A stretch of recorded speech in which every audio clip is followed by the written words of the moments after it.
Hey everyone, and welcome to this deep dive. We're going deep today into some seriously thought-provoking stuff. Specifically, Okay. we're tackling Rene Descartes' meditations on first philosophy, Hmm? but we're focusing on the fourth meditation. Okay. You might be thinking, philosophy? That sounds a little dense. But trust me, we're here to kind of like extract those golden Yeah. nuggets, from Descartes, Yeah. and you'll be surprised how relevant they are to like everyday life, Absolutely. especially in our world of like information overload. So what we're going to do is break down his arguments about truth and error, Okay. and hopefully you can walk away with some tools to kind of navigate all this information that's, thrown at us every day. Yeah, that's what's so fascinating about Descartes is that he doesn't just you know, throw these abstract ideas Uh-huh. at you. He starts with something we can all relate to. I mean, the Yeah. fact we all make mistakes, right? And he asks a pretty big question. Um, if God created us and God is perfect, where does error come in? Yeah, that's a head scratcher for Yeah. sure. How can we be flawed if we're made by a perfect being? Right. And Descartes tackles this by explaining that God gives us this amazing faculty for judgment, um, this ability to determine, what's true and what's not. Okay. It's perfect in its design, but here's the catch. We're human. Right. We're finite.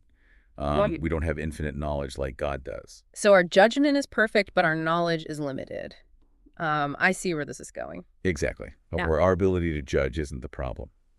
The problem, Descartes says, is this interesting interplay between our will and our Okay. intellect. Okay. Think of it this way. Okay. Your intellect is like your brain power. Uh-huh. It's what helps you grasp concepts and ideas. Yeah. But your will, that's your free choice. Right. That's what drives you to make decisions. Hmm.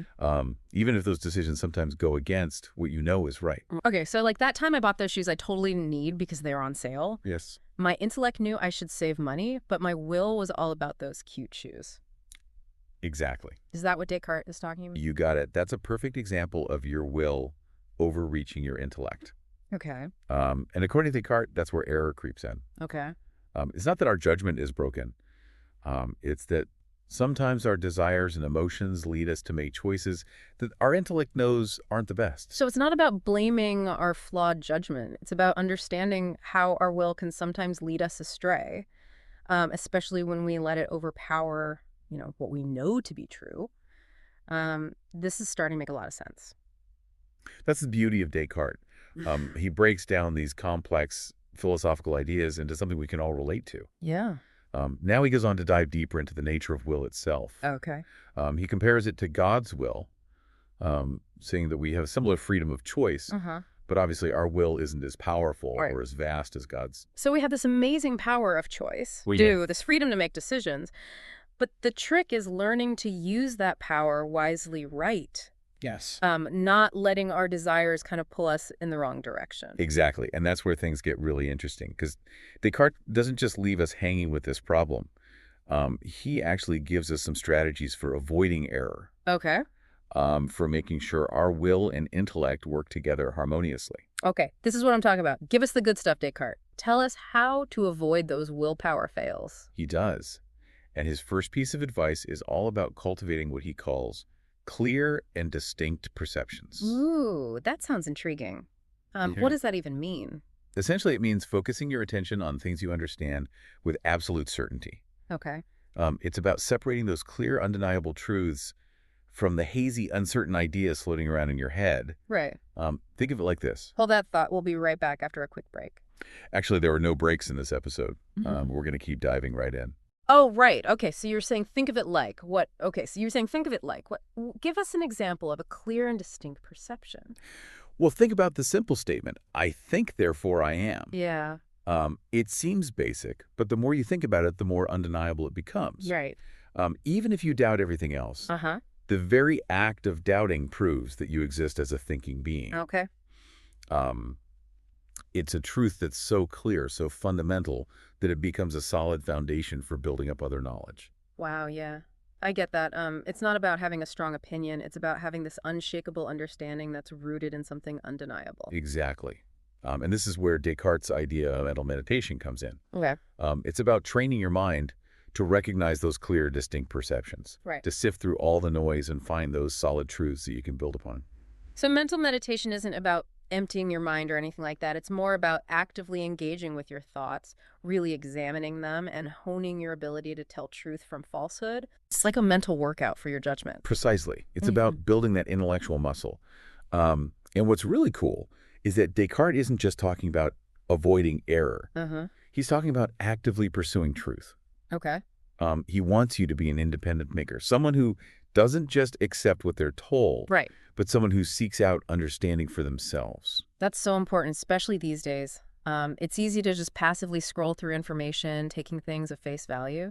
But Descartes is pushing us to be more active, more critical in how we approach the world. Absolutely. And this isn't just some abstract philosophy exercise. Right. Um, for Descartes, the pursuit of truth has real-world impact. Okay. He believes that the more clearly you understand things, the better equipped you are to make good decisions, Mm-hmm. to navigate the complexities of life, Right. and to make choices that are truly beneficial to you. So it's not just about accumulating knowledge, it's about using that knowledge to live a better, more fulfilling life. Exactly. And this brings us to another fascinating aspect of Descartes' thinking. Okay. Um, he doesn't see error as something to be ashamed of. Really? In Yeah. fact, he sees it as an opportunity for growth. Wait, really? We usually think of mistakes as something negative, something to avoid at all costs. But Descartes sees them as a positive thing. He does. He understands that we're finite beings, and error is a natural part of the learning process. Okay. It's a sign that our will might have gotten a little ahead of our understanding, Mm-hmm. but instead of beating ourselves up about it, Yeah. we can use those mistakes to learn and grow. So instead of an oops, it's an aha moment. Yeah. We can use our mistakes to figure out where our understanding is lacking, to refine our thinking, and to be more careful in the future. It's like error gives us valuable feedback. That's a great way to put it. Yeah. And this is where his idea of suspending judgment Mhm. becomes really powerful. Okay. It's not about giving up on finding the truth. It's about acknowledging that sometimes you need more information, more time to reflect before you form a solid judgment. That's so counterintuitive, but it makes sense. We're so used to having an opinion about everything, to taking sides. But what if we practice saying, I need more time to think about this, or I'm not sure yet? Imagine the difference that could make, not just in our personal lives, but in how we approach disagreements, Mm. how we have conversations about complex issues. Yeah. It's about cultivating a sense of intellectual humility, Right. recognizing that we don't have all the answers. I love that intellectual humility. It's about being open to learning, to changing our minds, to embracing the unknown. Exactly. And that's the beauty of Descartes. He gives us this framework for approaching knowledge with curiosity, rigor, and honesty. Uh-huh. It's about recognizing our limitations while constantly striving for greater understanding. This is blowing my mind. We've covered so much ground already, the interplay of will and intellect, clear and distinct perceptions, even reframing how we see our own mistakes. And you know what? I have a feeling Descartes has even more wisdom to share with us. He does. And next, we're going to get even more practical, exploring how to actually apply his strategies in your everyday life. I'm ready for it. Let's keep this deep dive going. Okay, so let's get down to like brass tacks here. We've explored some pretty deep concepts with Descartes, but like, how do we actually use these strategies Right. in real life? I mean, it's one thing to talk about clear and distinct perceptions, Yeah. but how does that apply when I'm, say, trying to decide what to eat for dinner? You'd be surprised how relevant Descartes can be, even in those everyday moments. Think about it. How do you usually decide what to eat? Well, sometimes I just kind of go with what sounds good, in the moment. Yeah. Other times I might consider what's healthy or what I have ingredients for. Exactly. Now imagine applying Descartes' first strategy, Okay. cultivating those clear and distinct perceptions. Okay. Instead of just going with your initial craving, what if you paused and asked yourself, what do I know about these food choices? What's the nutritional value? How will they make me feel afterward? Yeah. You're moving beyond just taste and considering the bigger picture. So it's about being more intentional, more aware of the why behind my choices. Instead of just grabbing the first thing I see, I'm taking the time to really evaluate what's best for me. Precisely. And this applies to so many decisions, not just food. Let's say you're scrolling through social media Okay. and come across a post that makes you angry. Yeah. Do you immediately react, Mm. sharing it or commenting with your own hot take? Yeah. Or do you pause and apply that clear and distinct perception filter? Yeah. What do you actually know about the information presented? Um, is it coming from a reliable source? Mm. Is it presenting a balanced perspective? It's like hitting the pause button on those knee-jerk reactions, right? Yeah. Taking a moment to really examine the information Yes, before I let it influence like my emotions or my opinions. exactly. And that's where Descartes' second strategy, suspending judgment, comes in. We're constantly bombarded with information, opinions, demands for our attention. It's easy to get swept up in it all and feel pressured to form an opinion on everything. Right. But Descartes reminds us that it's okay to say, I don't know enough yet. I need to do more research or hear different viewpoints before I make up my mind. This is so relevant in our world of instant opinions and 2047 news cycles. It's like we're expected to have a hot take on everything, even if we haven't had time to fully process the information. And think about how freeing it would be to resist that pressure. Imagine saying, you know what, I haven't formed an opinion on that yet, but I'm open to learning more. Yeah. It takes the pressure off and allows you to approach things with a genuine curiosity Yeah. rather than feeling like you need to have all the answers right away. This is making me think about how I approach like disagreements with people. Sometimes I get so caught up in defending my position that I don't really listen to the other person's perspective. But what if I applied this idea of suspending judgment? What if instead of immediately trying to prove I'm right, I focused on understanding where the other person is coming from? That's a powerful shift.